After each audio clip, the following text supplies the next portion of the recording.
Buenas tardes a todos. Muchísimas gracias por permitirme intervenir, porque para mí es un auténtico honor y un placer estar aquí. Os lo agradezco muchísimo porque, bueno, yo llevo muchísimo tiempo denunciando todos estos casos. Mi intervención va a ser muy breve porque realmente creo que vosotros sabéis mucho más de derecho que yo, porque por desgracia os habéis enfrentado a toda una maquinaria que aplasta al ciudadano. Y creo que ahora mismo vosotros no os voy a explicar absolutamente nada sobre un proceso de desamparo, por desgracia lo habéis sufrido y lo habéis vivido, pues como decía Carlos, que creo que su intervención ha sido fundamental, porque realmente no se comprende la trascendencia que tiene todo esto. Esto va muchísimo más allá de lo que en un principio pueda parecer. Yo no digo que no haya casos en el que los menores efectivamente estén mejor separados de sus padres. No me cabe ninguna duda. No me cabe ninguna duda, como decía Carlos, que efectivamente hay profesionales que realizan su trabajo con mucho empeño y con mucha, en fin, con una integridad profesional realmente buena. Pero aquí nos estamos enfrentando a algo más. Estamos cambiando un modelo social. Y esto lo estamos viendo. Ya sé que habrá mucha gente que piense que, bueno, pues que es un poco conspiranoico y estas cosas. Solamente hay que irse a los boletines oficiales, al boletín oficial del Estado y ver el tipo de normas que salen de los poderes públicos. Es el único dato objetivo que ustedes estudien, que lean, que intenten comprender lo que está pasando, porque realmente esto va mucho más allá. Yo voy a ser absolutamente crítica con lo que está pasando ahora, que de verdad que efectivamente... pues sí, no me cabe ninguna duda que hay malos padres, hay gente que, bueno, pues no está equilibrada. Efectivamente, sí, todo eso ya lo sabemos. Ahora, yo creo que el proceso que se está viviendo en España es de una auténtica destrucción de la familia. Y por ahí es por donde creo que debemos de atacar el problema. Parte de la desgracia que creo que tenemos en España es que tenemos 17 reinos de taifas. Entonces, esto impide el que las legislaciones, aunque tengan un tronco común y aunque sean muy parecidas unas con otras, estamos viviendo como las diferentes comunidades autónomas tienen diferentes criterios, diferentes órganos administrativos, que esto lo sufrimos todos los españoles en muchísimos ámbitos, no solamente en el ámbito de los menores, lo estamos viviendo a todos los niveles. Es decir, para una creación de empresas no es lo mismo estar en Madrid que estar a 30 kilómetros, que nos encontramos con una persona de Toledo o de Guadalajara y resulta que tiene una legislación totalmente distinta a la de Madrid simplemente porque están a 30 kilómetros. Es una aberración y en estas cosas se notan mucho porque también impide el que, creo, a mi entender, que bueno, pues un profesional pueda desenvolverse con cierta soltura en otros ámbitos, porque estamos hablando de una diarrea legislativa tremenda. Es decir, se producen normas y normas y más normas que los funcionarios deben de cumplir, pero que creo que esas normas no siempre están de acuerdo realmente pues a los principios y a los valores de nuestra Constitución. Creo que estamos siendo en muchos aspectos víctimas de un poder que cada vez se hace mayor por parte del Estado. Es decir, se está quitando poder a las familias, a los padres, para entregarlo al Estado. Y esto tiene un peligro. Yo sé que hay mucha gente, bueno, pues que defiende esa posibilidad de que los poderes públicos son maravillosos, pero ¿y quién guarda las gallinas? O sea, el problema que estamos teniendo es que ¿quién es el que controla al controlador? Y esto es el gran problema que estamos teniendo.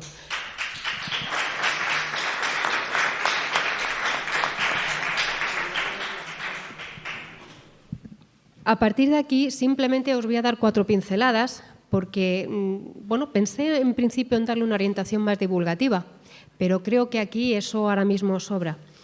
Yo creo que desde que nos enfrentamos a cualquier proceso de menores, no tenemos una legislación clara. Sí, tenemos unas leyes que además contienen una carga ideológica tremenda y que deben de ser neutrales, como exige la Constitución.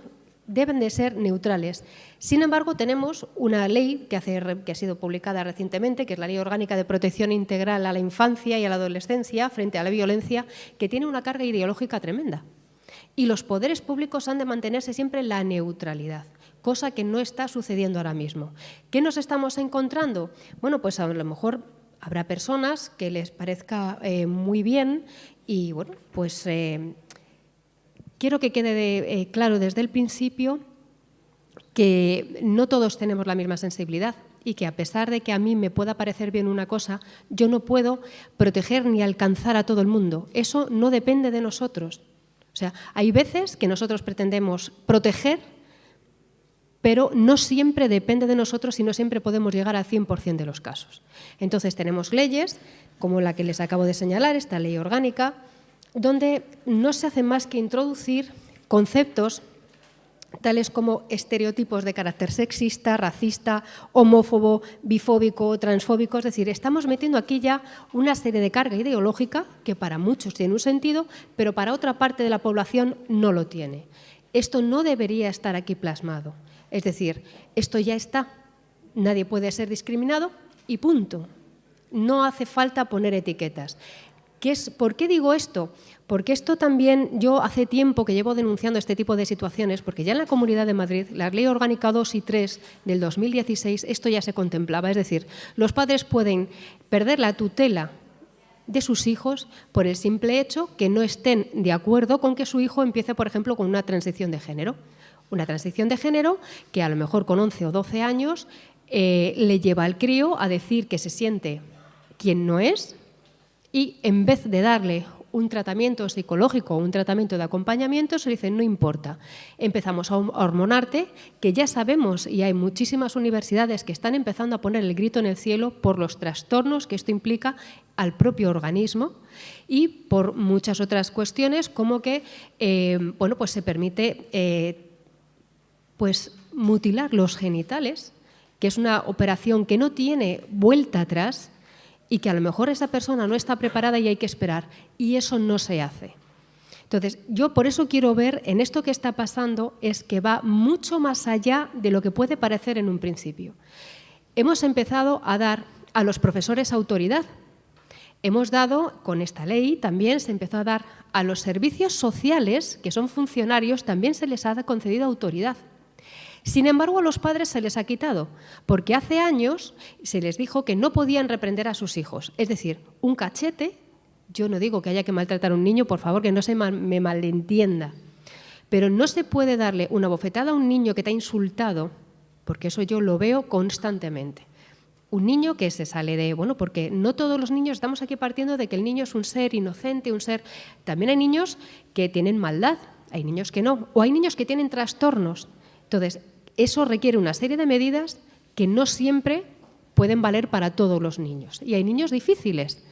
Y no pasa nada, a mi entender, porque a un niño en un momento dado se le dé un cachete. O bien en el culete o bien en la cara. Cuidado. Ahora mismo eso sería un delito por los padres. No tiene por qué. Es decir, aquí en España el problema que tenemos es que pasamos de Juanín a Juanón en 2 minutos. Y eso no puede ser. O sea, pasamos de darle correazos a un niño, porque yo recuerdo que en la generación de mis padres siempre se hablaba de la correa. Luego nosotros somos la generación de la chancla o de la zapatilla. Y ahora ya es que directamente no podemos reprender a nuestros hijos cuando nuestros hijos muchas veces se pasan de la raya. Los padres no tienen autoridad, pero lo están ganando otros poderes del Estado, curiosamente. Curiosamente, nuestra posición nunca es escuchada cuando, a partir de estas situaciones, nos encontramos en una detección, se supone.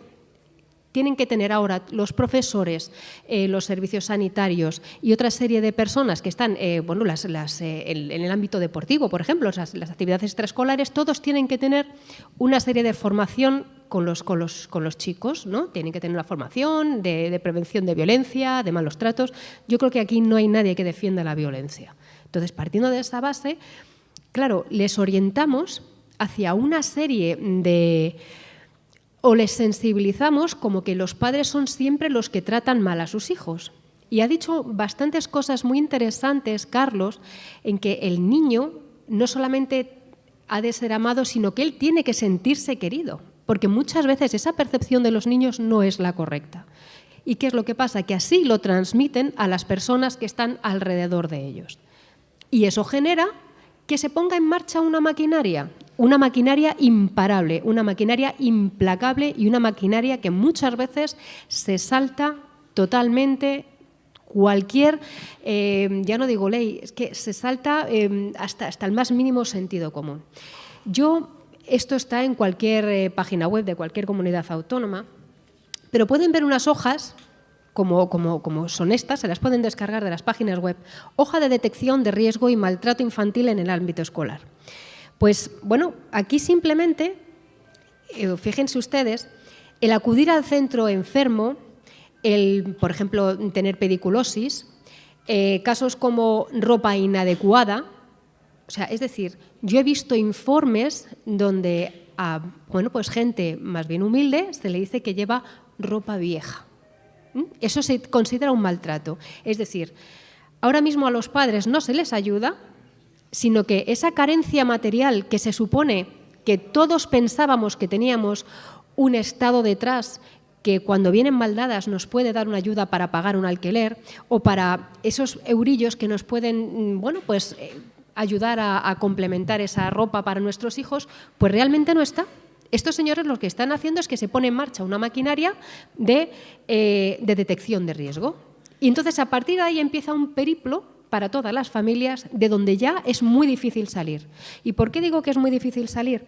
Porque en los últimos datos que se publican en el Ministerio de Derechos Sociales y Agenda 2030 corresponden a los datos del 2020, pero la metodología es una nueva metodología que ha salido con esta nueva Ley Orgánica de Protección del Menor. Según todos estos datos, hay actualmente, a diciembre de 2020, 49.171 menores atendidos. De todos estos menores, los que entran dentro, y lo siento hablar así, pero los que entran dentro de estas garras, solamente un 10%, casi un 11%, un 10,98%, son sacados de estos centros por reintegración con las familias. Es decir, ¿qué pasa con el otro 90%? ¿De verdad hay 50.000 niños en España que son realmente maltratados por sus padres? Porque yo, sinceramente, me gustaría saber por qué. O sea, me gustaría saber de dónde se sacan estos datos, me gustaría saber, porque cada vez hay más agujeros negros en esta serie de estadísticas. Porque aquí tenemos que estamos hablando de casi un 50% de estos niños son bajas de estos centros por otras causas. El otras causas está siendo en estas estadísticas lo más, ¿cómo decirle? Lo que más se está incrementando. ¿Por qué otras causas? ¿Cuáles son estas otras causas? ¿Por qué estos datos no se están transmitiendo correctamente?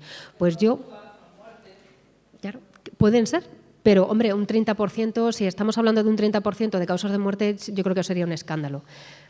Porque parte del problema que tenemos aquí, y creo que hay que evitarse ese San Benito, es que cuando a alguien le retiran la tutela, siempre están pensando su círculo de conocidos y su círculo cercano en algo habrán hecho.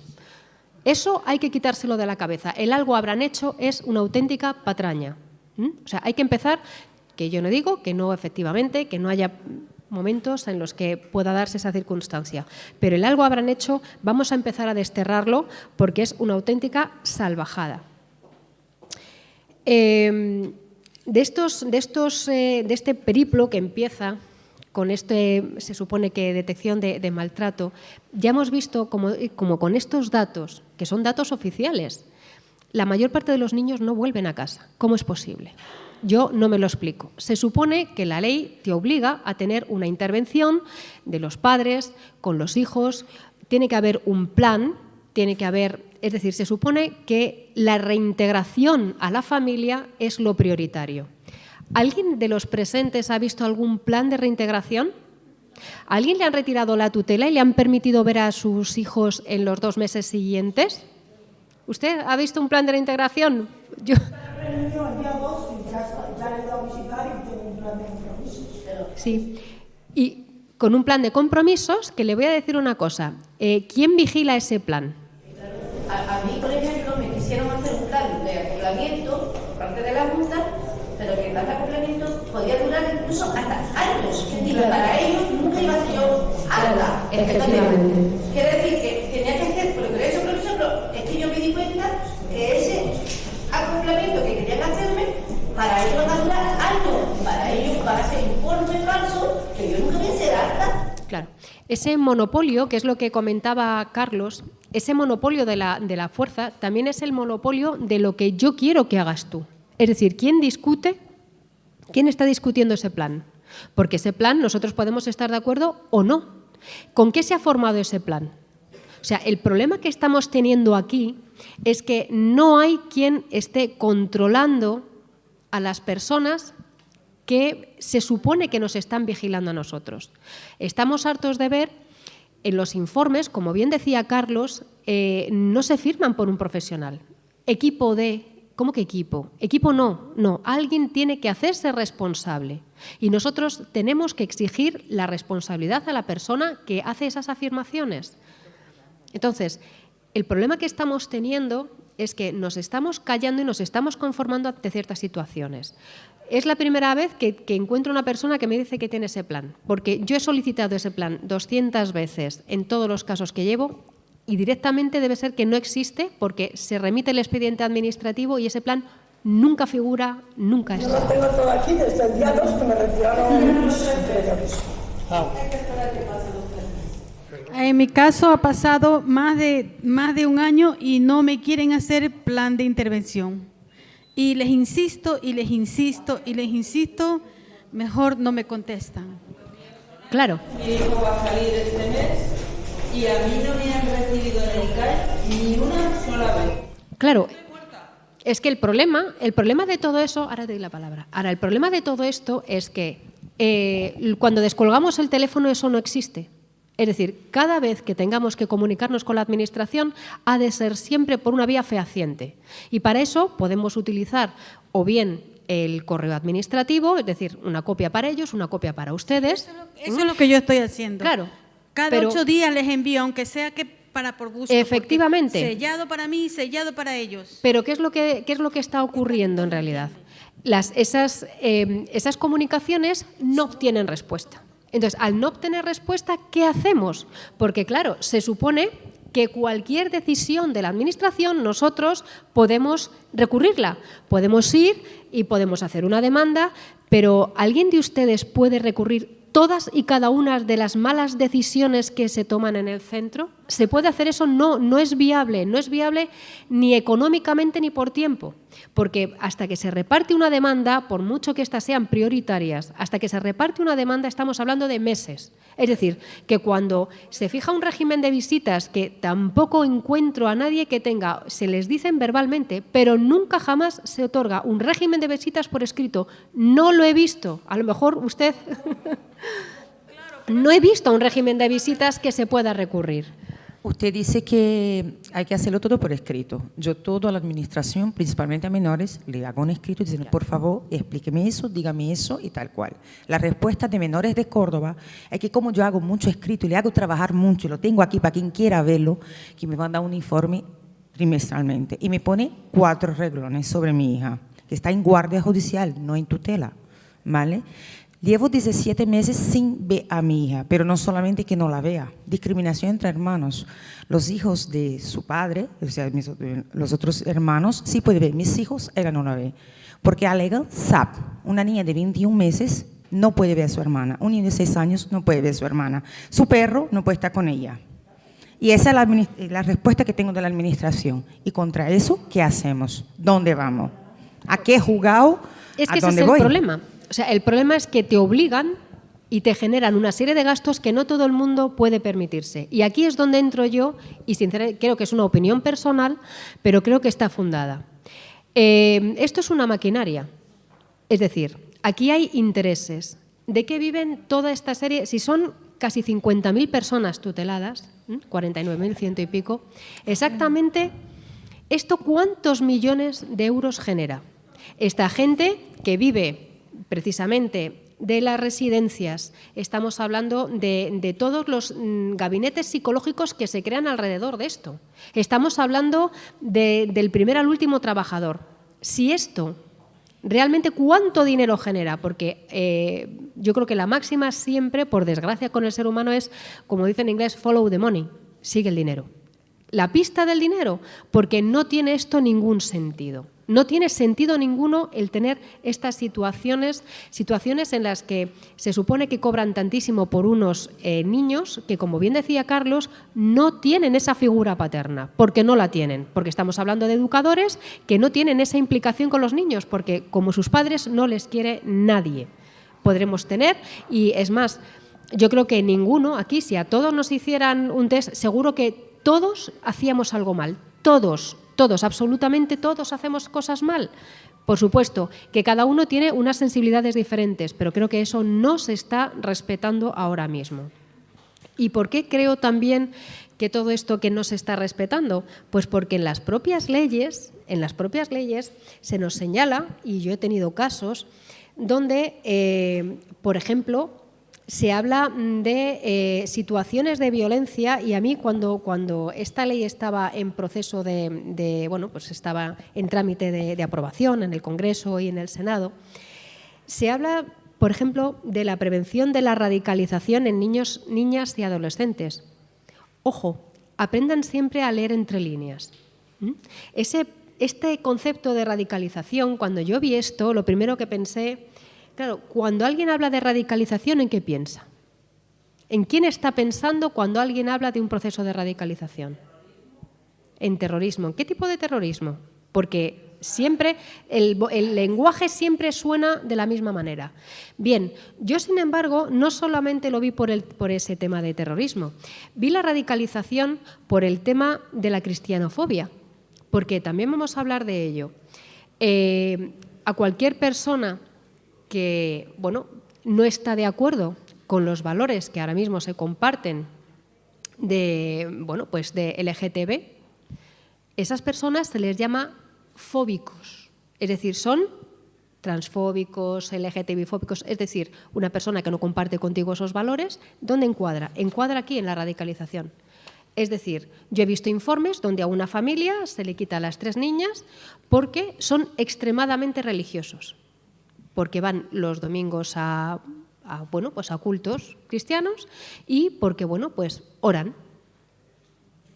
A mí me gustaría saber dónde está aquí la radicalización. Es decir, lo que quiero que quede claro no es solamente la anécdota de un caso. Yo lo que quiero que quede claro es que aprendamos a leer entre líneas, que aprendamos a ver que lo que puede significar esto es que se puede ir más allá. Porque hoy son unos, pero es que mañana pueden ser otros. ¿Y si mañana todos, cuando llegue el día del Corpus, tenemos que ir con un crucifijo en la mano? ¿Vamos a tolerarlo? Todas aquellas personas que no son cristianas, o más concretamente, que no son católicas, ¿por qué tenemos que ir con un crucifijo en la mano? Por ejemplo. Es decir, el peligro que tiene todo esto es que no se está respetando la libertad de ninguno.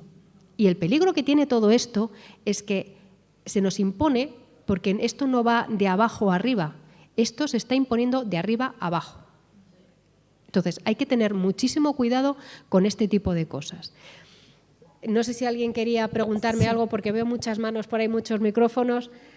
En el caso que a mí me toca es que el padre está bien, o sea, el padre está aprobado para todo, ya van a ser 2 años en agosto, y al ser él tan apto y no le devuelven a los niños, ¿qué están tramando ellos? Porque el padre está bien, no podemos saber lo que hablan directamente con él, porque no hay relación con el padre y con la familia de la madre, ni con la madre, por supuesto.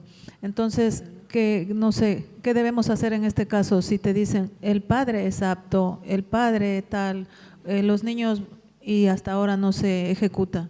Bueno, de hecho, es que yo he visto muchísimos casos donde efectivamente los padres son aptos, donde existen informes psicológicos de que los padres son aptos, y la administración, después de haber perdido en primera instancia, sigue recurriendo. Y hay sentencias que incluso, el Tribunal Supremo pone a caldo, o de la Audiencia Provincial, pone a caldo las administraciones públicas precisamente por este sostenella y no mendalla. Es decir, forman un relato y siguen en ese relato, y a pesar de que ese relato se cae, siguen exactamente en el mismo carril, privando a los niños de ese derecho, porque el problema es que la infancia dura muy poco Y el problema es que esto no puede irse, no se puede demorar años. Uno le pueden deber dinero y te puede, te puede fastidiar mucho la vida, ¿sí? Si a ti alguien te debe dinero y te debe mucho dinero, puedes estar durante muchos años necesitando ese dinero. Pero la infancia no vuelve. El dinero, dentro de lo que cabe, se puede recuperar, te puede hacer la vida más incómoda. Pero la infancia no vuelve. El dinero sí puede volver, la infancia no. Entonces, estamos viendo cómo la administración directamente, simplemente recurre por recurrir, donde se supone que el garante de que esto no suceda, que es el Ministerio Público, que es el Ministerio Fiscal, hace informes de medio folio diciendo que está de acuerdo con las alegaciones planteadas por la Administración Pública. Y yo me cuestiono, ¿por qué hay que hacer más caso a los informes de una administración pública que a los informes que plantee simplemente una familia? ¿Por qué? O sea, si tú eres realmente objetivo, si como ha dicho Carlos, porque son fundamentales, esos escritos y esos informes de los psicólogos forenses son totalmente fundamentales. La Administración construye un relato y ese relato hay que desmontarlo, porque por desgracia todos estos casos hay que desmontarlos evidentemente con hechos y hay que desmontarlo con pruebas. El problema es que siempre las familias precisamente no pueden demostrar hechos negativos. O sea, tú no puedes, son ellos los que tienen que demostrar que eso existe y no a la contra. Y sin embargo lo que se está haciendo es precisamente la probatio diabólica, es al contrario. ¿Y todo esto en qué está redundando? Pues en sentencias que a mí realmente se me cae el alma a los pies, como me pasaron hace poco precisamente, esta sentencia de Mercedes, donde se nos dice que después de que efectivamente la Administración atropelló los derechos de la familia, le dice, bueno, pues efectivamente, va a ser muy doloroso lo que te voy a decir. Tú quieres ejecutar una sentencia, te da la razón, esos niños nunca jamás deberían de haber salido de tu ámbito y sin embargo tengo que decir que como el menor está adaptado a la familia, porque por supuesto ya lo hemos dado en la familia, es decir, por la vía de los hechos hemos provocado o bien adopciones o bien acogimientos que ya no tienen vuelta atrás, porque se han constituido unos vínculos con el menor que ahora mismo sería más perjudicial. ¿De verdad eso se puede consentir? Entonces, lo que tenemos que hacer, claro, el problema es que lo que tenemos que hacer es, como ciudadanos, levantarnos y decir hasta aquí. Y exigir responsabilidades penales y patrimoniales. Mientras no se exija esas responsabilidades penales y patrimoniales, la cosa va a seguir exactamente igual, porque la responsabilidad se diluye. No podemos ir cada uno por nuestro lado. Es decir, esto tenemos que crear una gran asociación de afectados donde estas circunstancias sean puestas de manifiesto y donde podamos, no voy a decir una demanda colectiva porque a lo mejor no es el caso, es que es muy complicado como nos explicará ese caso Elena, efectivamente es muy complicado, es muy complejo que se puedan muchas veces sustanciar muchos pleitos a la vez. Pero una demanda colectiva, por favor, eso es lo que yo vengo sugiriendo hace mucho tiempo atrás en el grupo donde yo he estado. ¿Se puede hacer y por intentarlo? es que no es fácil porque muchas veces, o sea, para que haya una identidad de litigantes es muy complicado. Lo que sí que es cierto es que si empezamos todos, aunque sea individualmente, pero todos decidimos exigir esas responsabilidades personales, sí que podemos conseguir algo, aunque fueran pleitos individuales, pero con una acción coordinada. Es decir, cuando todos acudimos a un mismo gabinete, es decir, un gabinete que empieza a especializarse, que les conozca a todos, porque al fin y al cabo, esto aunque parezca un poco disperso, al final la Administración siempre actúa a través de las mismas personas, de los mismos directores generales, de las mismas instrucciones, entonces es muy fácil dar con esas personas que están actuando incorrectamente y eso es factible hacerlo. A lo mejor una demanda colectiva habría que estudiarlo, pero a lo mejor no es tan sencillo, pero el que todos interpusiéramos ese tipo de demandas sí sería factible. ¿No sería mejor involucrar a todo el mundo? Porque os oigo a todos hablar todo el tiempo de las familias afectadas y creo que cuando mi vecino está siendo afectado por algo así, me están afectando a mí. todos somos uno. Y si no nos ponemos en ese plan, esto no va a cambiar, porque la administración está haciendo lo que hace porque nosotros se lo permitimos. Esto es un trampolín. Ellos están abajo y nosotros sujetándolo. Si nos apartamos, todos se caen al suelo y no pueden hacer absolutamente nada. Entonces lo que hay que hacer no es quedaros en el yo por mí, no. Todos por todo, porque si no nos empezamos a involucrar todos en esto, yo no tengo ningún caso, pero de verdad que estoy horrorizada. Desde que mi hermana se ha metido mucho en esto y estoy apoyándola y estoy escuchando cosas que están pasando, estoy horrorizada, porque mira, es que estaba pensando, esta chica no se presenta a la política, métete porque es que te va a votar la gente, porque hace falta que se conozca, hace falta que... Esto que está pasando con el COVID es un experimento social, no es un experimento médico. Estamos en una era en la que la comunicación, la información está para que la gente la pueda tocar desde cualquier... Vamos, con un móvil, ¿quién no tiene un móvil? Y sin embargo, es más donde más incredulidad hay hacia todo. Y esto se toca. Esto lo puedes tocar con tu vecino, porque cualquiera conoce a alguien que le han quitado sus hijos. Claro, el tema está en que esto hay que disimularlo. O sea, es decir, porque no a todo el mundo le quitan los hijos, de tal forma que, claro, algo habrán hecho.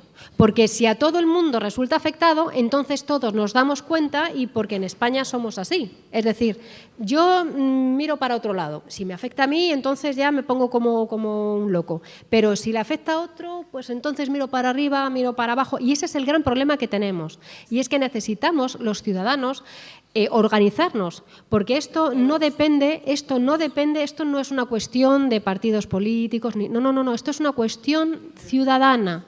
Es decir, hay un pensador que a mí me gusta muchísimo, uno de los mejores que hay, creo, en la actualidad, que precisamente habla de esto, habla de esa acción ciudadana y dice que muchas veces los poderosos parecen gigantes, pero es tan solo porque se les contempla de rodillas y ya va siendo hora de ponerse en pie. Y es así. Es tal cual. No podemos dejar que nos aplasten como hormigas. Y creo que esto es uno de los casos más sangrantes en los que la Administración actúa aplastando como hormigas. Es más, me parece tan despótico lo que está pasando. Hemos llegado a un punto en el que tenemos un funcionario, como hacían antes los romanos, ¿vive o no vive? Porque tengo aquí una resolución, es solamente un ejemplo de los muchos, pero fíjense la crueldad. Conocidos los hechos por la jefa de Servicio de Infancia y Familia, ha dado traslado inmediato a la delegada provincial de Bienestar Social en Guadalajara, competente en la materia, quien al efecto, y escuchen, ha dictado resolución verbal de adopción por la entidad pública de una medida de urgencia. O sea, es decir, que es una guarda provisional. ¿Cómo que una resolución verbal? O sea, hay alguien que dice, exprópiese al niño, y entonces se llevan al niño. Yo he tenido testimonios de abuelos de cómo se han llevado a su nieto cuando han salido, que lo ha vivido como un secuestro porque realmente ha sido un secuestro. Un niño con 7 años que sale corriendo porque vienen en una ambulancia a llevárselo, corriendo detrás de él 2 personas hasta que lo consiguen meter en la ambulancia, gritando abuelo, abuelo, abuelo. Eso es terrible, eso es lo que está pasando. Eso es una auténtica salvajada y es una auténtica barbaridad y eso no se puede consentir. Hace poco, también en uno de los casos que llevo, como no se entrega voluntariamente a una menor, entonces llevamos hasta los geos. O sea, gente que va con un casco de los que llevan protecciones laterales, que llevan como si fueran narcotraficantes con no sé cómo se llama ese instrumento, para reventar las puertas. Es decir, ¿cómo se puede hacer eso en una familia? O sea, como efectivamente lo que decían precisamente esta familia, o sea, la vergüenza que hemos pasado, no solamente porque nosotros no tenemos nada que ocultar porque la niña no está aquí, la menor no está aquí, es que encima nuestros vecinos han pensado que somos de lo peor. Entonces, lo que no debemos dejar nunca jamás es que estas situaciones se produzcan. Estas situaciones, como decía Carlos, lo primero es que crean un daño no solamente en el menor. ¿Quién repara? ¿Quién repara también a los adultos? O sea, yo cuando intentaba hablar con estas personas que lo sufrieron, no eran capaces de articular 2 palabras seguidas coherentemente. Porque evidentemente han vivido una situación, o sea, habría que verse con 4 dotaciones abajo de la policía donde empiezan a salir como los geos. ¿Pero qué es esto? ¿Pero qué es esto? Dice que el daño que salva a los niños, ¿qué es lo que, como ley, qué es lo que se debe hacer? ¿Qué es lo que se debe hacer para nosotros hacer que ellos paguen el daño y descubrir el daño hasta Claro, el problema es cómo podemos acceder, cómo podemos valorar los daños, cómo están nuestros hijos si ni siquiera podemos verles. digo los daños, al daño peor que se le puede hacer a un niño, que no quiero decir la palabra. Claro. El daño peor que se le puede hacer a un niño en un centro, ¿qué es lo que se debe hacer? ¿Cómo tenemos que hacer justicia? Eso evidentemente hay que acudir a tribunales, pero ¿cómo llegamos a conocer esas situaciones si ni siquiera nos permiten verlos? Y cuando se nos permiten verlos, ¿por qué no se les permite? Que es una de las cosas que yo nunca jamás he entendido. Tenemos un proceso administrativo donde se supone que hay entrevistas. ¿Por qué esas entrevistas nunca jamás se graban? Porque hay muchas situaciones, y os puede decir Elena, hay muchísimas situaciones donde la víctima, para que no pase 2 veces por el mismo procedimiento, se graban. ¿Para qué? Para que el abogado de la parte contraria, es decir, por ejemplo, eso pasa mucho en situaciones de violación con menores. El abogado de la parte contraria, para evitar que esa niña o ese niño tenga que volver a declarar, lo que se hace es que se graba. O está presente, no evidentemente el supuesto agresor, sino está presente su abogado. De tal forma que se mantiene un derecho de defensa. ¿Dónde está su derecho de defensa? ¿Han ido alguna vez a alguna reunión donde se les haya indicado para qué era la reunión? ¿Con quién se iban a reunir? ¿Nombre y apellidos y colegiación profesional en su caso? O, en fin, ¿quién era? ¿Qué identificación tiene esa persona? ¿A que no les han hecho? ¿Les han permitido alguna vez que les acompañe un abogado? Porque ahora con el COVID ya tenemos la excusa perfecta. No pueden venir, o sea, podemos meternos todos en el metro, pero no pueden venir más de una persona a la reunión. ¿Cómo que no? ¿Cómo que no? No hay expedientes administrativos, se nos dice no. Aquí no hay expedientes administrativos. No le puedo dar porque no hay expediente administrativo. ¿Cómo que no tienes un expediente administrativo? No, tenemos historia familiar, que no es lo mismo. Pero esto es una broma, nos están tomando el pelo. Entonces, a toda esta serie de personas lo que hay que hacer es exigirle esa responsabilidad. ¿Problema que nos encontramos? Que es complejísimo pedir la responsabilidad de un funcionario. Entre otras cosas, porque la ley prácticamente no te permite en esta serie de cosas. Se supone que la Administración debe contestar siempre, sí. Y si no contesta, ¿qué pasa? ¿Dónde está ese artículo que diga, mire, si este funcionario no contesta en el ámbito de su competencia, en el plazo que tenga indicado, y da igual que sea 3 meses, que sea 1 año, me da igual? La Administración se supone, conforme a la ley, que tiene que contestar siempre. Vale, y si no le hace, ¿dónde está el castigo? ¿Dónde está la sanción? No existe. ¿Por qué? ¿Qué pasa con las madres y con los niños? Las madres que se han llevado a los niños y con los niños que se han jugado en las escuelas de centro. Bueno, es que el tema de las fugas daría también para otro. ¿Cómo es posible que la ley te establezca que la tutela, los mecanismos de tutela que establece la propia Administración, llega un momento que desaparecen si el menor desaparece del centro? ¿Cómo? O sea, es decir, tú te llevas a un menor y puede estar muerto y como lleva más de 6 meses fuera del centro, eso viene en la ley. O sea, ¿cómo es posible? Entonces, si lo han descuartizado, pues como ya no está aquí, entonces... Alicia, no, perdona. No he intervenido para nada ni interrumpido a ningún ponente. Y estoy aquí desde las 10 de la mañana. Pero me ha llegado al corazón tu palabra. Sí, me ha llegado al corazón tu palabra y el tema de hablar de que no tenemos nada en absoluto que presentar en los juzgados, porque yo me presenté como acusación particular en el caso de Jesús Sander,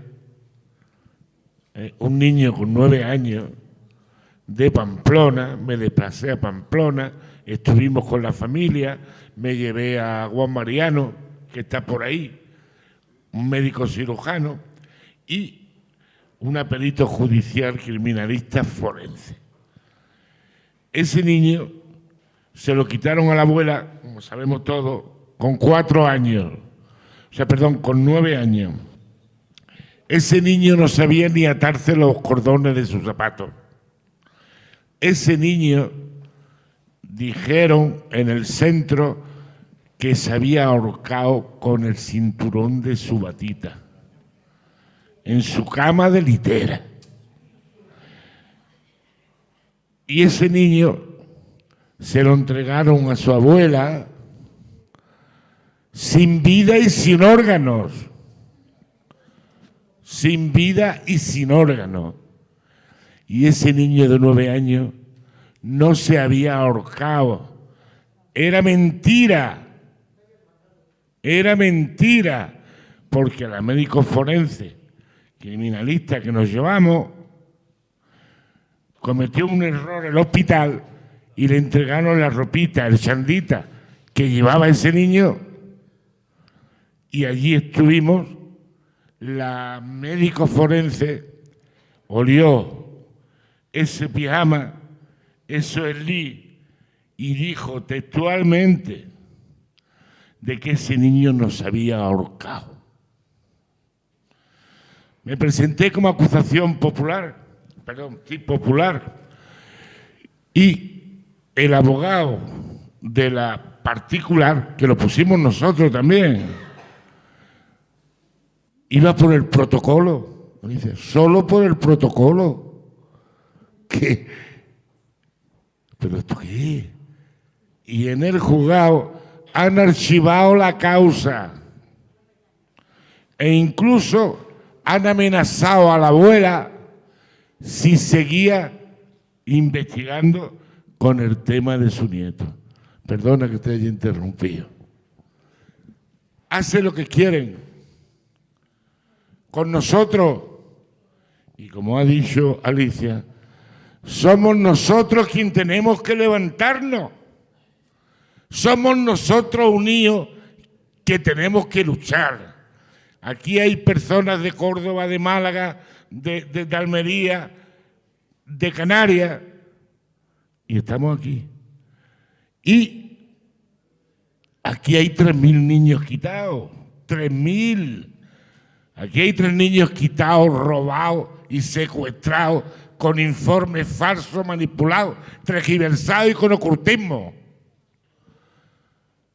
Y hay 3.000 niños aquí en Madrid. ¿Dónde están las madres? ¿Dónde están los padres? ¿Dónde están los abuelos? ¿Dónde están los tíos? Por eso nos están tratando como nos tratan. Que archiven la causa de Jesús Sander. Y aquí ya ni más nada. Hasta ahí hemos llegado. No somos nada. No somos nadie. No cuentan con nosotros para nada, nada más que para llevarse las subvenciones de la Comunidad Europea. Perdona que te haya interrumpido. No, es que realmente es así.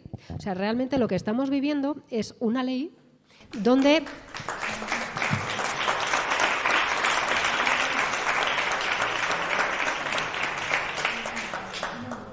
tenemos ahora mismo una legislación donde todos son conceptos, lo que se llaman conceptos jurídicos abiertos, indeterminados. ¿Cuál es el interés superior del menor? ¿Quién determina qué es lo que le conviene al menor? ¿Quién determina? Porque el problema que estamos teniendo es que te hablan de situaciones de desamparo. ¿Y quién decide qué es un desamparo? Porque estamos hablando de que un padre no puede dar, bueno, hablamos de padres o de tutores, que no pueden dar a sus hijos una asistencia material o moral. Bueno, ¿cuál es la moral? ¿Cuál es la moral? Que me diga a mí alguien quién define el término de moral. Si me dicen, bueno, pues hay que evitar que una criatura delinca. Sí, claro, en eso estamos todos, perfecto. Pero ¿y la moral? ¿Quién decide la moral? Y si mañana tenemos la moral del régimen, ¿qué?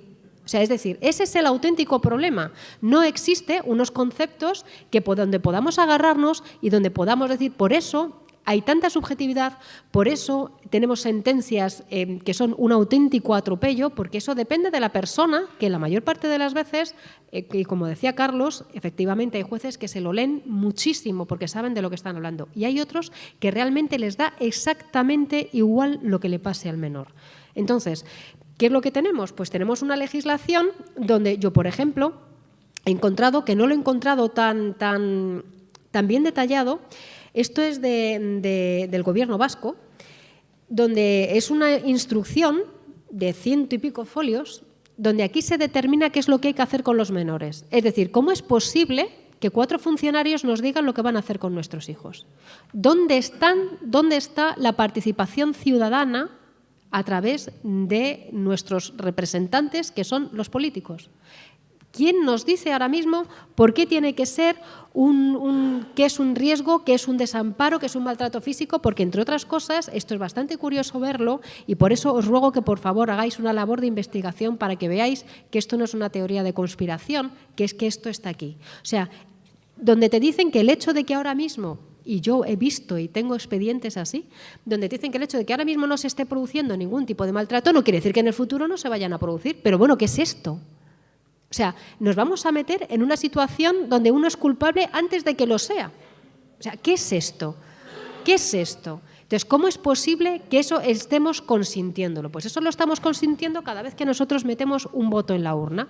Y hay que exigir a nuestros representantes, y si no, como asociación, hay que conseguir ese apoyo a través, que es la única forma, que es la modificación de las leyes, porque lo que no podemos evitar, vamos a ver, hay que cumplir la ley, porque si no esto es una anarquía y no podríamos vivir ninguno, de acuerdo. Ahora, ¿por qué no exigimos un compromiso? ¿Por qué no exigimos un compromiso con algún grupo político, con algún político? Porque a todo esto, claro, yo sinceramente no me fío de ninguno de ellos, porque en el momento en que se acaba la posibilidad de obtener votos, aquí te dejo. Y si tengo que pactar para formar gobierno, pues ya ni te cuento. Ahí ya a lo mejor sí o a lo mejor no. Entonces, esto es lo que no se puede consentir. Y yo lo que quiero es que no penséis que esto es una cuestión de verdad de conspiración. Quiero que, por favor, leáis. Que en vez de perder tanto tiempo muchas veces que perdemos viendo una serie de Netflix o viendo el teléfono móvil, que perdemos horas y horas y horas, por favor, dedicaos a ver que siempre se utiliza el mismo lenguaje. Siempre son las mismas palabras, siempre estamos en una especie de círculo del que no salimos. Y de ahí es donde tenemos que salir. Yo lo que quiero, me gustaría que salierais de aquí con una mentalidad de poder, de que seáis vosotros los que toméis acción, que esto no se puede consentir. ¿Cuándo se puede o cómo se puede solicitar un defensor judicial para un menor que esté en un centro? Claro, es que el problema es que, bueno, con todo el tema de los defensores judiciales, que ha habido una reforma legislativa, claro, es que ahora mismo el defensor judicial está más contemplado para cuando tienen algún problema. Es más, yo he visto centros donde los niños tienen problemas y ni siquiera se les permite, es más, lo silencian, no solamente lo silencian, sino que además lo ocultan. Y se solicita al juzgado que esa documentación sea aportada al procedimiento y esa documentación no existe. Te cuento el caso exacto. Una niña se escapa del Centro de Protección de Cerro Moriano en Córdoba, va a Fiscalía de Menores, luego a Guardia, a denunciar los malos tratos de la agresión recibida. La fiscal Yolanda, que está ahí, en vez de atenderla y oírla, lo que hace es llamar al Centro de Protección y da amenaza de decir, o usted se va con ellos o le mandamos al norte. Y no concede ningún tipo de atención. Entonces, es un caso que yo creo que necesita un defensor judicial, que no tiene nuestra expediente ni aporta su... No, por supuesto, y yo conozco menores. Yo he tenido también un caso en el que las niñas, hay 2 procedimientos porque 2 de ellas supuestamente han sido agredidas sexualmente en los centros de menores. O sea, es decir, los padres son malísimos porque las agreden, que volvemos a lo de los malos tratos y las agresiones correctivas, etcétera, etcétera. Bueno, pues resulta que sufrir en un centro abusos sexuales o presuntamente haber recibido abusos sexuales no es suficiente motivación para sacar a las niñas del centro. Entonces, realmente hay intentos de suicidio, porque también yo tengo un caso donde hay personas con patologías, tanto de los padres como de los hijos, y con intentos de suicidio. Entonces, se la quitan precisamente a los padres porque la niña se intenta suicidar en casa, pero sin embargo se intenta suicidar por 4 veces en el centro y esto es maravilloso. De todas formas, aquí tengo de la Audiencia Provincial de Córdoba, niña está en guardia judicial, entró, no tiene ningún problema mental. Y ahora ahí, hasta 4 intentos políticos, ni siquiera mirado, porque claro, yo no tengo parte voluntaria ni nada, y siguen diciendo que la niña que está en el centro. Sus informes son 4 líneas. La niña necesita datos, la niña del podólogo. Eso es lo que ponen. Ningún tipo de información me dan. Y aquí lo tengo todo. Y no dan esa información, es más, la ocultan. Porque yo he estado solicitando, porque claro, ahora todo, vamos a ver, todo funciona a través de Internet. Todas las boletines de notas. Dentro de los boletines de notas, además, aparecen las ausencias injustificadas en los centros educativos. Pues fijaos que nunca jamás esos boletines de notas se los dan a los padres. ¿Por qué? Porque ahí están las ausencias injustificadas de los menores. Es más, yo sabía que algo pasaba y yo venga a solicitar ese informe, el juez tampoco lo concedía, y es porque, claro, ya tuvieron que reconocer que la niña se fugaba y había estado durante días con una manta en la calle. Entonces, ¿qué es lo que está pasando? Un segundito. ¿Qué es lo que está pasando para que se nos esté denegando? ¿Qué es lo que está pasando en la judicatura para que esas cosas no salgan a la luz? ¿Qué interés? Porque es que yo no me lo puedo explicar. Si esta gente está para defender a los niños, ¿por qué se deniegan esas pruebas? O sea, yo lo que quiero que penséis es un poquito más allá. ¿Qué interés hay? No sé, está claro que hay alguno, o aunque sea simplemente desidia, una desidia culpable. Y entonces, todos estos casos, evidentemente, deben de salir a la luz. Problema, no estamos organizados. La sociedad española mira para otro lado. Entonces, el problema es nuestro. O sea, tenemos aquí un serio problema.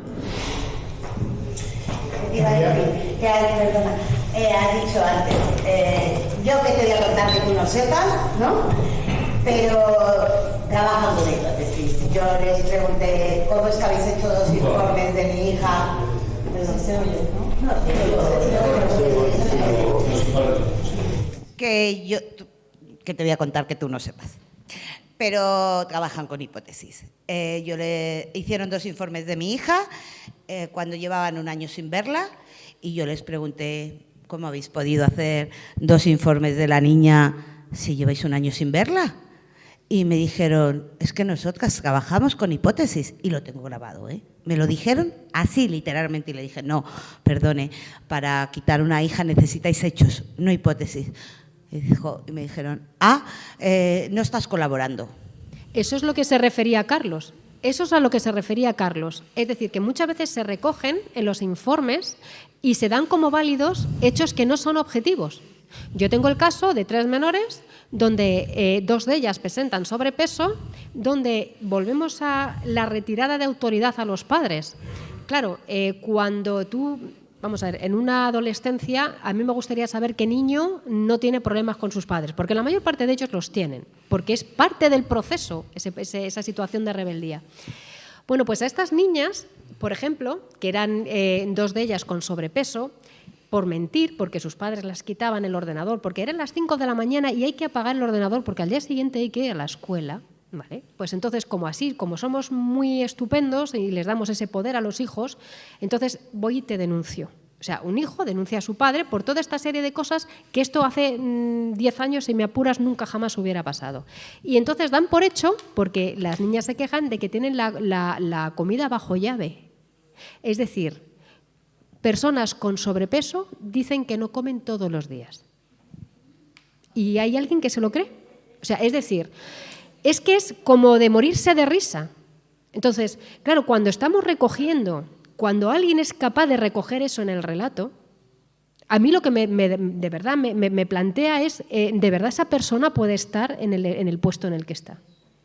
No puede estar ni un minuto más ahí. Yo es que personalmente cada test que me han hecho a mí, cada entrevista que me han hecho a mí, se las haría a ellas una vez cada 6 meses, porque creo que los verdaderos psicópatas están ahí y que no paran a pensar más allá, simplemente siguen un protocolo estructurado y no valoran nada de las personas. No valoran la integridad, no valoran la ley y no valoran nada. Y lo peor de todo es que no valoran ni la infancia ni el derecho de un niño a crecer cerca de quien le quiere. Efectivamente. Pero no bueno, quiero robaros más tiempo porque creo que vamos muy cambiaremos las cosas, estoy segura.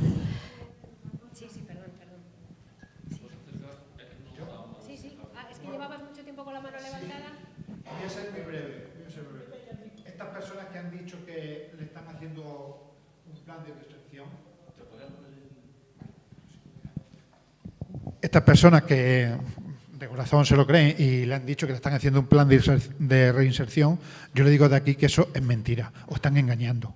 Salvo algunos casos que aquí me han contado que están bien informados.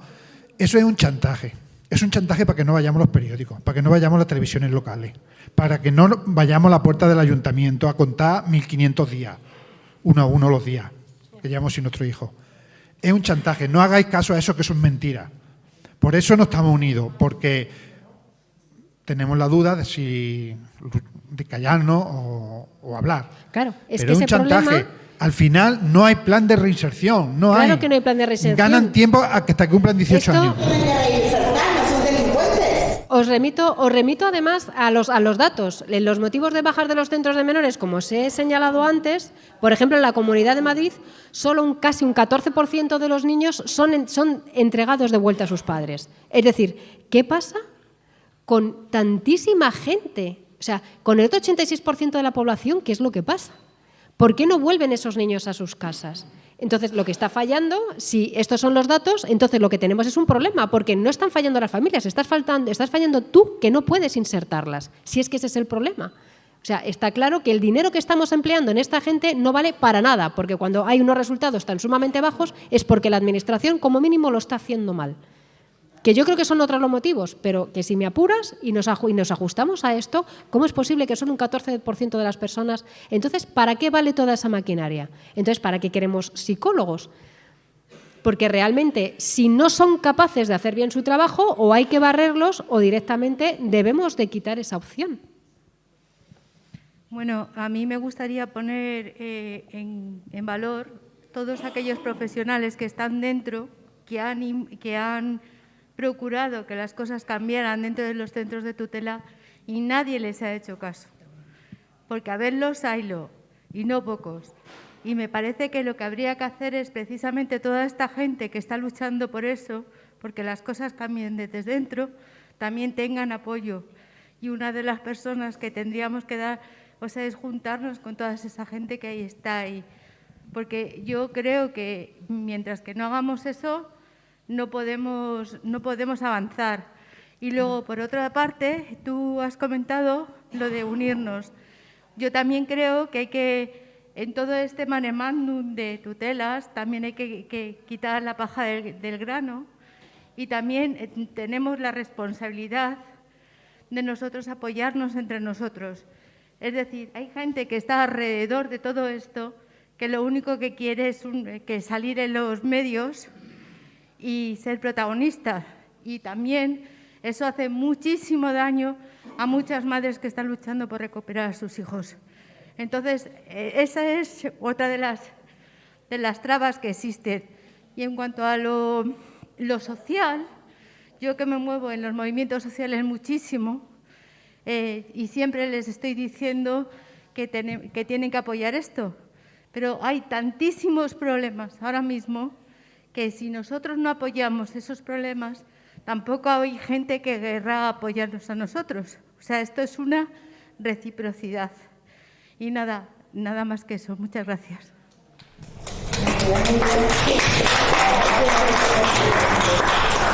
Al hilo de lo que has dicho hace un momento, te explico lo que piensan los servicios sociales. Cuando tú les exiges que trabajen, que hagan el plan de intervención, que hagan todo este tipo de cosas, te responden, es que nosotros somos un recurso en nosotros mismos. O sea, están en el ombligo. No tenemos presupuesto ni tenemos medios de ninguna clase. Entonces, ¿qué es lo que estáis haciendo? Es que los medios están en los centros de menores. Entonces, daros cuenta de una cosa, cuando empiezan con una familia o con un niño, desde el primer momento, su idea es, como no tengo medios, como no tengo presupuesto, como soy un recurso en mí mismo, pues yo determino que tiene que ir a un centro de menores. Claro, no lo puedo determinar ahora mismo. Voy a torturar a esta familia el tiempo que pueda hasta que reviente. Y cuando revienta, ahí ya tengo la razón. Y la razón es que ahora ya te puedo mandar a un centro Ese es el gran problema. O sea, que es que el dinero no se está gastando en recursos para ayudar a los niños ni a las familias. No, no, el dinero se está gastando en contratar trabajadores sociales, educadores y psicólogos que, primero, no están identificados con nombre y apellido ni colegiación. Falsos. Además, están tratando, o sea, que la ley se la pasan por el forro. Están diagnosticando, la ley se la pasan por el forro, porque si están tratando y diagnosticando, ¿vale?, tienen que ir vestidos de sanitarios, tienen que ser centros autorizados de funcionamiento sanitario. Y más, los niños con discapacidad, que muchos tenemos niños con discapacidad, la Ley General de Seguridad Social así lo especifica. No puede ningún psicólogo, sea lo que sea, tratar a esos niños ni diagnosticarlos si no es clínico. Claro. Y lo están haciendo. Y los ayuntamientos lo están permitiendo. ¿Por qué? Yo hablo del Ayuntamiento de Madrid, pero yo veo que todos más o menos habéis hecho algo parecido. El Ayuntamiento de Madrid está pagando, tenemos los 22 contratos, ¿vale? Está pagando verdaderas barbaridades a personas que no están cualificadas, que no son ni siquiera psicólogos, que no están colegiados, y ya, que un educador social que ni siquiera tiene la carrera firme es el colmo. Y luego ya cuando hacen los informes en los centros de menores privados, resulta que nunca aparece la firma, el nombre, la colegiación, ni siquiera un solo informe. Y eso al juzgado, del psiquiatra. Entonces, ¿qué pasa? Que el director de un centro que no es nada más que un funcionario que puede ser tranquilamente de Bellas Artes haya hecho una oposición y asunto resuelto. Un psicólogo no clínico de estos niños que acaban de salir de la universidad, que no saben ni el lenguaje siquiera, ¿vale? Y una educadora social que está en prácticas, ¿sabe más que el psiquiatra? Pero si es que incluso el problema que ha apuntado Carlos y que es importantísimo, y no perdáis de vista, ojo con las medicaciones. O sea, el problema que yo estoy viendo también es que la mayor parte de los niños están siendo medicados. Y lo gracioso es que después, cuando se les exige esos informes donde se les dice, vamos a ver, cuando alguien tiene una medicación es porque tiene una patología. Y si no hay una patología, no puedes medicar. ¿Cómo es posible que la mayor parte de los chavales tomen, como decía Carlos, sertralinas, risperidona? ¿Cómo es posible? Pues eso es muy sencillo, porque eso deja totalmente manso.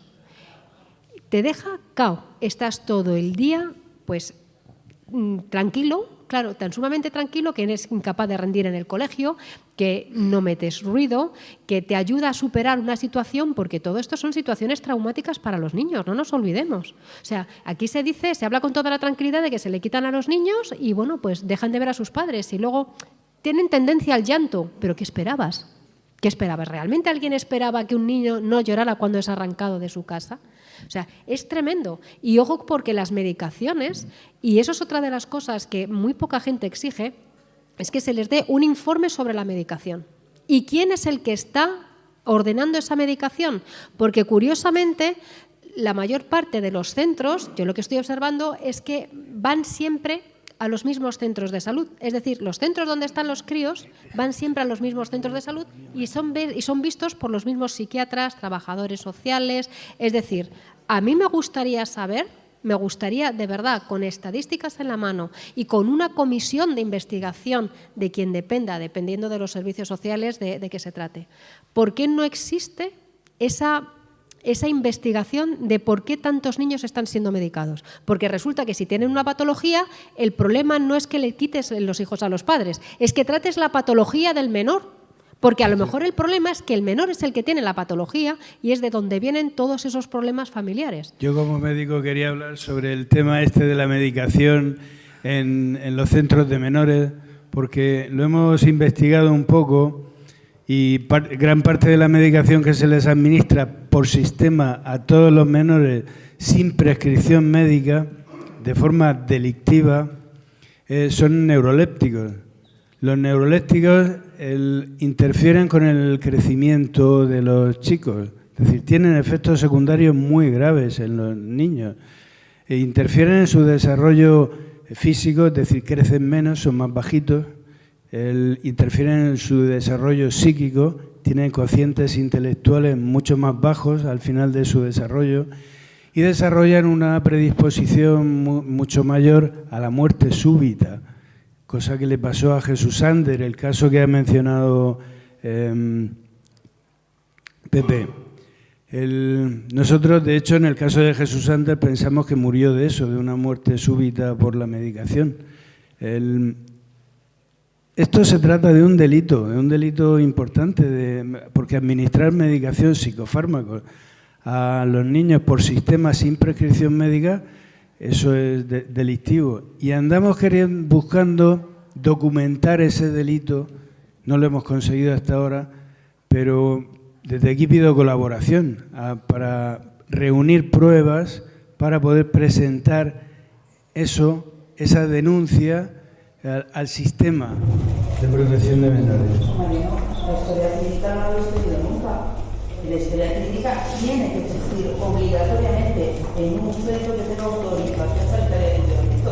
Y tú lo sabes como médico. ¿Pero qué historia clínica va a haber si no hay prescripción médica para esa medicación? En los centros que son terapéuticos, obligatoriamente... En todos los centros no terapéuticos se administra por sistema la medicación. Podemos empezar por los terapéuticos, para separar la paja del grano. Ahí tampoco aparece la historia clínica y ahí es donde podemos incidir. Ahí es donde lo podemos pedir y es por ley que nos lo tienen que dar. Lo trabajaremos y lo intentaremos. Y luego los médicos que están trabajando en el están trabajando en la seguridad social y en el centro terapéutico a la vez, pero no es que hay incompatibilidades. Y hay los médicos que están en una provincia y el centro está en una comunidad autónoma y el centro está en otra comunidad autónoma. ¿Cómo es posible que estén los sitios a la vez? En Ávila y en Madrid, a la misma hora y atienden Madrid. ¿Y dónde está su nombre, sus apellidos? ¿Dónde está su colegiación? ¿Y dónde está su... Bueno, todo ese conjunto, ese delito en su conjunto, es el que queremos documentar y acreditar. Y para eso pido la colaboración de todos. También la tuya, si sabes reunir esas pruebas, te apremiamos a que... No me la han dado, pero lo que sí he conseguido es acreditar que la empresa Consulting Asistencial Sociosanitario está además sancionada, porque yo lo he denunciado así, que no tenía autorización sanitaria. Pues todas las pruebas que cualquiera pueda reunir, le ruego que nos las pase a la asociación para poder coordinar una denuncia correcta. Cuando todos los padres empiecen a pedir esto mismo, ¡hostias! Bueno. No estamos acreditados, no tenemos autorización de funcionamiento sanitario, que lo tiene un simple podólogo. Sí. De todas formas, el problema también es que los padres muchas veces no comprenden la trascendencia de lo que les está pasando. Porque yo también veo muchas personas que ni siquiera recurren la declaración de desamparo. ¿Por qué? Porque no entienden, porque se fían de lo que les están diciendo la Administración. El problema es que confiamos los ciudadanos demasiado en las administraciones públicas. Se supone que están para ayudarnos y con esa fe vamos para allá. Y se nos dice, no te preocupes, porque yo estoy harta de escuchar a todo el mundo que dice, no te preocupes, en 2 meses tienes a tu hijo en casa, esto es transitorio, nada, no te preocupes, no hace falta, no te busques un abogado, da igual, hasta que se encuentran con una declaración de desamparo. No te preocupes, eso es simplemente un trámite, pero en 15 días tienes a tu hijo en casa. Mentira, mentira. O sea, es decir, el problema es que por ley incluso deberíamos exigir que fuera obligatorio el nombramiento de un abogado en el momento en que entramos en este trámite. Porque hay mucha gente que no comprende, que no sabe cuál es la trascendencia de lo que le está pasando. Se está fiando porque todos pensamos en que la administración pública nos va a ayudar, cosa que no es así. Y eso solo se puede conseguir a través de un cambio legislativo.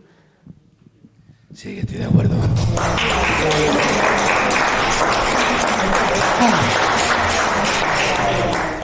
Buenas tardes. Estoy de acuerdo con lo que has dicho en su plenitud, porque yo también lo vivo no muchas veces, pero en 4 o 5 casos. Yo no estoy implicado de forma directa porque mis hijos ya son mayores y nunca he tenido estos problemas. Ajenos sí, pero míos no. Y lo que tú has contado, yo también lo he vivido como abogado en primera persona. Y además he vivido cuestiones también más graves todavía, como es, voy a las prisiones porque soy del Servicio de Orientación Jurídico Penitenciario del Colegio de Abogados de Murcia. Entonces vamos todas las semanas y allí las presas que dan a luz, luego después del parto le retiran al menor y yo se me cae el alma a los pies, porque, a ver, yo pertenezco a un partido recién fundado que se llama Valores, de ámbito nacional, que aporta por los valores de la familia. Y entre estos 2 valores de la familia están porque las familias estén unidas, estén integradas, se ayude a las familias, no a las asociaciones que dependen y que viven de la administración. No sé si me entiendes por dónde voy. Cruz Roja y 100.000 asociaciones que hacen servicios para la administración, servicios sociales, psicólogos, educadores. Es decir, ese es el montaje del solidarismo barato que hay en España. Bueno, pues les quitan a los niños y lo entregan luego en acogimiento o en adopción. A veces están 6 meses, 8 o 1 año. Un niño sin amor. Porque aquí lo grave es que los niños van sin amor. Y eso a mí me duele en el alma. Ya digo, yo no lo he vivido en primera persona, ni de forma directa. Lo he vivido por experiencias, bien en la cárcel o bien anteriores, que he vivido todo eso que has contado tú. Entonces, claro, digo, ¿qué solución hay? Me pasa lo mismo que tú, es como un muro. A veces mando correos oficiales corporativos como abogado de orientación jurídica por algún caso que me cuenta algún preso. ¿Por qué no se lo cuenta a servicios sociales de allí de la prisión? Es que servicios sociales pasa en lo que tú has dicho. Tú has dicho exactamente, es decir, como no estamos implicados la mayoría de la sociedad, como a mí no me toca, paso y miro a otro sitio, incluidos los que tienen que ayudar, educadores, psicólogos y servicios sociales. Porque falta ese plus de humanidad, de equidad, en los jueces equidad y humanidad, y en las personas de humanidad, de sentido común, de implicación amorosa sobre lo que están haciendo, de ir un poco más allá. Yo no lo veo. A lo mejor entre la gente de nuestras generaciones ya próximas a la jubilación, muy próximas, pues claro, lo vemos de otra manera, ¿no? Entonces, o venimos de una época que todavía queda como algo de sensibilidad, pero ahora no la veo. Entonces digo, ¿qué hacemos? Mando un correo y enseguida llama a la funcionaria de tutela, mejor dicho, de la comunidad autónoma. No, y tal. Digo, no, yo le mando un correo para que me conteste por correo. No me contesta por correo, llamada, para que no quede prueba de lo que me va a contestar, porque yo le pido una cosa concreta. Me dice el preso tal, que no sé qué, no sé cuánto. Ya, pero si el preso sabe todo lo que hay que hacer y le hemos informado perfectamente a través de sus servicios sociales de la prisión. Digo, bueno, pues a mí no me ha contado eso y yo como voy allí también y hay un convenio, pues me gustaría. Oye, no hay manera, es un muro. Pero no ese caso. En otros casos donde las madres no están presas, que les han quitado al menor. Y como tú dices ya, una vez que al menor se le ha arrebatado a la familia, ese menor ya no vuelve, es un muro. Entonces yo decía, digo, es un muro la administración, pero luego los procesos de oposición a medidas, que pocos salen positivos, que poco se le devuelve al menor, que poquísimos. Pero porque yo creo que se coge un perfil. Es decir, los servicios sociales tienen un perfil de personas que tienen bajos recursos económicos o que tienen un perfil de, a lo mejor, de poca coeficiente intelectual o incluso discapacidad. Se ha cogido un perfil y ese es verdaderamente, porque normalmente a las personas que pueden y que van acompañadas de un abogado se buscan la vida y normalmente no les suele pasar. Hay gente que le ha pasado, pero es muy raro. Se busca un perfil. Es decir, la administración atropella porque ha conseguido encontrar un tipo de personas que es muy raro que se oponga a sus planes. Ya, pero entonces es un modo de vida, un modus vivendi. Es decir, hay un gran conjunto, no solo en este campo, sino en las leyes de género y en todo tipo de estas cosas que la gente vive de eso. Es decir, interesa que yo llamo el efecto bola de nieve o autorretroalimentar. Es decir, yo me alimento y nos vamos alimentando y retroalimentando a todos, en fin. Y entonces la cuestión ahora radica cómo combatir eso efectivamente, legislativamente, a través de la asociación. tocando políticos, tocando a gente en puestos altos, haciendo escritos, es decir, la asociación cuanto más gente tenga y acudiendo mejor. a los medios de comunicación ya lo independientes. último, pero jurídicamente son casos muy complejos, muy duros, que no hay dinero para pagarlos si es privado. No hay dinero para pagarlo. No hay dinero para pagarlos porque estamos hablando, que es lo que decía Carlos, que ha presentado informes hasta de 100 folios. No les puedo decir la cantidad de horas que se va con un caso de este tipo cuando todas las semanas hay que recurrir a algo, cuando todas las semanas hay que solicitar algún escrito porque para que por lo menos efectivamente quede constancia de que eso está pasando. Entonces, como no hay dinero en el mundo que pueda pagar eso, porque no lo hay. O sea, los que estamos en esta causa lo hacemos por amor al arte. Y lo hacemos por amor al arte porque nos preocupa lo que esté pasando con la ciudadanía española. Porque realmente no hay dinero para pagar esa cantidad, son muy complicados y no hay dinero. Y es por eso por lo que se ha buscado ese perfil. Pero sería bueno, a ver si de alguna vez, no sé, entre todas las familias de España, 3 vías. Una, un censo nacional de menores. Eso es importantísimo, saber el campo sobre el que se trabaja. Porque la desgracia es que la comunidad autónoma, como hay 17 más Ceuta y Melilla, pues claro, son 17 reinos de taifas donde hay que interactuar. Eso es complejísimo también, porque cada comunidad trabaja de una manera diferente. Segundo, aparte del censo nacional, un punto nacional para trabajar esas cosas en todas las comunidades autónomas. Y sobre todo, si tuviera muchos afiliados y se pudieran contratar abogados solo para trabajar esto, no estaban ni medianamente pagados. Entonces yo creo que la clave es actuar jurídicamente, una combinación jurídica, legislativa, prensa, potentísima, porque si no, esto no se soluciona. Y perdóname, pero yo creo que la clave es exigir responsabilidad penal a las personas que están causando este destrozo. Hasta que no veamos, o los funcionarios vean, que hay 5, 6, 7 personas en la cárcel, esto no va a parar.